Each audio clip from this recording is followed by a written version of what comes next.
Tuossa ehkä viikko takaperin löytyi Roskiksen vierestä kadulta tämmösiä laatulehtiä 90-luvun lopulta ja totta helvetissä mua kiinnostaa tällainen esoteerinen paska. Enkä tarkoita sitä mitenkään niinku, että paska olisi vaan huono juttu. Sehän voi olla fun. Muutenkin esoteerisuus voi olla paskaa ja paska voi olla esoteerista. Semmoista vinkkeitä vähän niinku zen.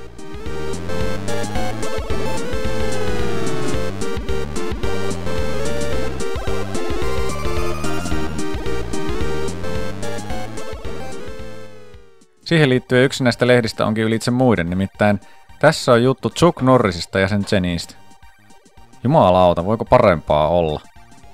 En mä oo sanakirjan kanssa jaksanut käydä tätä läpi, mutta lukee silleen ekstensiivisesti, ja jos ei jotain tajua, niin Zen.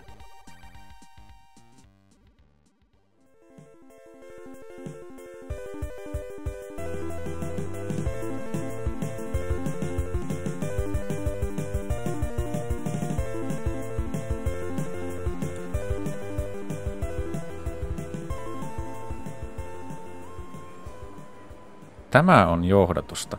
Zen-guru Norriksen leffa keskellä katua. Tässä täytyy piillä jotain zen-magiaa aivan varmana. Ei ku katsomaan.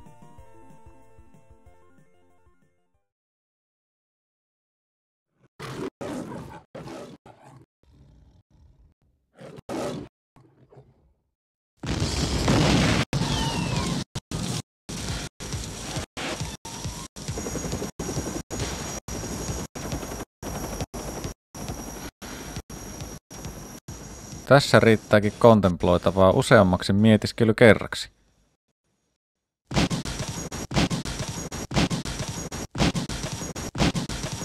Seesteinen mieli löytää rauhan niin räjähdyksen ytimestä kuin videon pakkausvirhe mössöstä. Zen. Kiitos Chuck Norris.